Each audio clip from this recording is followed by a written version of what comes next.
Queridos hermanos y hermanas, quisiera ofrecer 4 breves reflexiones sobre lo que hoy la palabra de Dios dice a cada uno de nosotros y tiene que ver con la fiesta de la parroquia que ayer celebrabais, la fiesta de la Santa Cruz.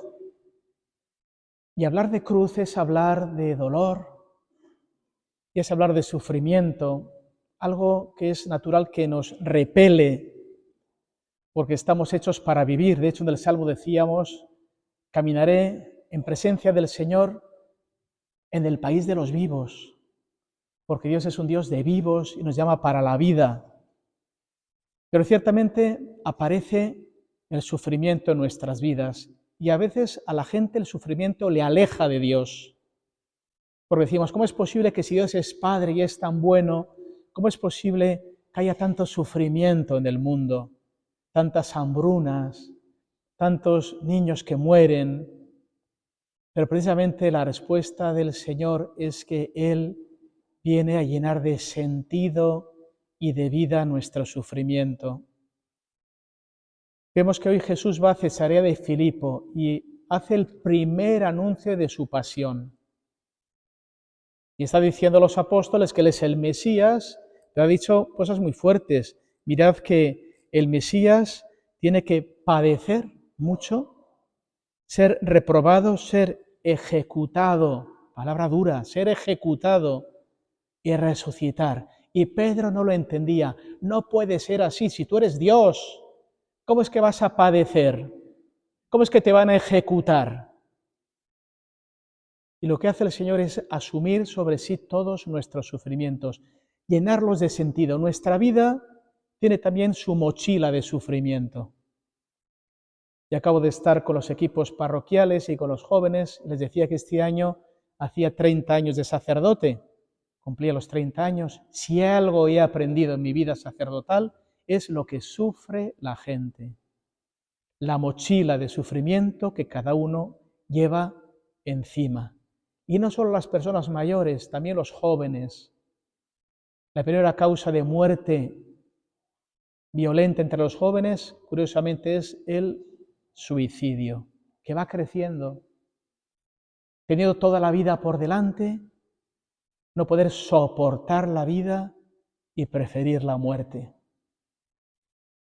Es cierto que no podremos suprimir del todo y para siempre el sufrimiento, porque el vivir conlleva siempre una dosis de sufrimiento.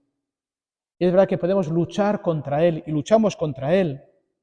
Hoy en día hay tantos analgésicos, tantas cosas que suprimen el dolor, nos duele la cabeza y enseguida tomamos un paracetamol, un ibuprofeno, no podemos dormir, tomamos un ansiolítico, pero no todo el sufrimiento se puede resolver con medicación. ¿Cómo se resuelve el sufrimiento, no sé, de una traición de tu cónyuge? ¿Cómo se palia el sufrimiento de un hijo que ha fallecido en un accidente? ¿Cómo se gestiona el sufrimiento de tu empresa de toda la vida que se ha ido y se ha hundido a causa de la crisis? ¿Cómo se gestiona el sufrimiento de un cáncer que me está carcomiendo por dentro? Y por eso la cuestión es buscar un sentido, aquel sufrimiento que no podemos paliar con medicación o en otros modos, y que puede llenar de sentido el sufrimiento es el amor. Precisamente el amor da sentido al sufrimiento. Cuando yo sufro por alguien, encuentro un sentido al sufrimiento. Pongo 2 ejemplos que a mí siempre me han llamado la atención. Yo me dediqué muchos años a la medicina paliativa y he visto cientos de enfermos paliativos y que luego han fallecido, lamentablemente. Me acordaba de uno en San Juan de Dios de Santurce que decía: yo quiero ver doctorada a mi última hija, tantos sacrificios en mi vida, no me quisiera morir sin verla que termina ya sus estudios. Estoy dispuesto a sufrir lo que haga falta con tal de llegar a ese día. Y estoy dispuesto a sufrir por mi hija. ¿Cuántos sufrimientos nuestros por nuestros hijos? O cuando voy a pueblecitos pequeños de Castilla, Medina es una ciudad grande, pueblitos pequeños, y veo a personas ya mayores, muy mayores, encorvaditas por su artrosis, las manos callosas de trabajar, y te dicen, pues ya vivo solo en el pueblo porque di carrera a mis hijos, tengo un hijo que es abogado en Burgos, otra que es médico en Madrid. Tantos sacrificios en el campo por los hijos, cuando no había tractores con aire acondicionado, ni siquiera tractores, o con GPS.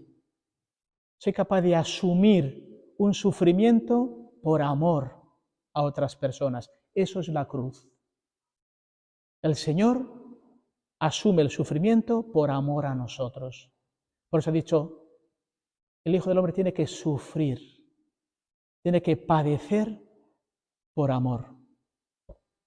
Y por eso es el amor lo que da clave al sufrimiento, lo que le da sentido. Y por eso el sufrimiento asumido con amor se llama sacrificio, que en latín es una palabra sacrum facere, hacer algo en el fondo divino, algo sagrado.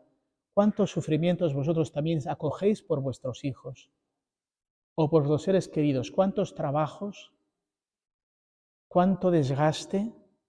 ¿Cuánta entrega? Que uno la asume con gusto porque ama a los demás. Y es el modo de afrontar el sufrimiento de nuestra vida. No todo se controla con ibuprofeno, con opiáceos, con ansiolíticos. Los sufrimientos más profundos encuentran sentido cuando se ama por quien se sufre. Eso es lo que el Señor enseña hoy a los apóstoles. ¿Quién dice la gente que soy yo? Dicen unos Juan el Bautista, otros Elías. ¿Y vosotros quién decís? El Mesías. Pero yo tengo que padecer. Entonces eso no puede ser. Y es cuando el Señor le dice a Pedro, Pedro, va de retro. ¿Qué no significa aléjate? Va de retro, en latín es ponte detrás. Porque no eres tú quien lleva la vida, soy yo quien lleva la vida. Soy yo quien abre el camino. Yo soy el maestro, tú eres el discípulo. Va de retro, ponte detrás. No como Satanás que se quiere poner delante. Es el Señor quien guía nuestras vidas. Porque tú piensas como los hombres, no como Dios. ¿Cómo piensa el hombre? Pues el hombre piensa en el dinero, en el prestigio, en el poder, en el abuso. Pero Dios piensa en la humildad, en el servicio, en el perdón, en la misericordia. Tú piensas como los hombres, no como Dios. La pregunta sería, ¿y tú cómo piensas? ¿Como Dios o como los hombres? Y por eso luego les ha dicho, ponte detrás. Quien quiera seguirme, coja su cruz. ¿Cuál es tu cruz? Ya la conoces seguramente. Un matrimonio que no funciona, unos hijos que no responden a las expectativas, una enfermedad que me han detectado que me hace sufrir y pone en peligro mi vida, un trabajo precario, un futuro incierto. Toma tu cruz, pero con amor, con el amor del Señor, y sígueme. Eso es lo más importante, tomar y seguir. Y es el amor lo que nos hace vivir. El amor es la tierra de los vivos. Y termino cuando ha dicho al final, porque quien guarda la vida, nos ha dicho concretamente, ¿no? ¿De qué le sirve al hombre ganar el mundo entero si pierde su alma? Estaba acordando, he contado alguna vez un ejemplo que a mí me llamó mucho la atención, estando una semana de vacaciones en un lugar de costa, con unos amigos sacerdotes, una familia importante nos invitó a cenar. Entonces era obispo de Bilbao, me querían conocer, sus padres eran de Bilbao, bueno, allí fuimos a cenar y después de la cena, pues eran gente poderosa. Venía con nosotros un sacerdote que no habló en toda la cena, un sacerdote mayor. Entonces después de cenar salimos allí al porche, era verano, y mire, pues mis abuelos compraron todo este terreno, hasta aquellas montañas es nuestro, y por aquel lado llega el mar, también es nuestro, y por ahí atrás todo esto es nuestro, tal, y habló el cura mayor. Y a mí casi me da un infarto, porque dijo, ¿sabes lo que te digo? Que cuando te mueras con un palmo tendrás bastante. ¿De qué le sirve al hombre ganar el mundo entero si pierde su alma? ¿Cuántos de esos montes te vas a llevar al cielo? ¿Cuántos te vas a llevar al cielo? Es toda la eternidad, no son 80 años. Y dice el Señor, porque quien pierda la vida, la gana. Es decir, quien entrega la vida. Decía ahora a los jóvenes que en un pueblo que estuve yo de pastoral en Córdoba, a uno le llamaban el topamí, porque era todo para él. El topamí. ¿Dónde vas a hacer el mote? ¿Dónde vas a...? Voy a casa del topamí. Topamí. Bueno, pues quien sea topamí pierde la vida. Pero quien entrega la vida, la gana, sí. Cuando la entregas queriendo a tu cónyuge, cuando la entregas a tus hijos, cuando la entregas a tus vecinos, cuando la entregas a los pobres, cuando entregas a quien no tiene, entonces estás ganando la vida. Si no, tendrás el palmo que te bastará para que tus huesos se queden sequitos. Quien entrega la vida la gana. Y eso pedimos al Señor. Tú eres el Mesías, el que sabe entregar la vida, el que me enseña a entregar la vida, el que me da sentido a mis cruces, las que yo también tengo, pero que el amor las transforma siempre en vida y en esperanza. Así lo pedimos hoy al Señor. Hoy celebramos la Virgen de los Dolores. Muchas felicidades a las Dolores y a las Lolas. Pero la Virgen María, que nos ayude como ella y como el Señor a entregar por amor la vida y a coger con amor nuestras cruces para que el Señor las llene de esperanza, de paz y de vida. Que así sea.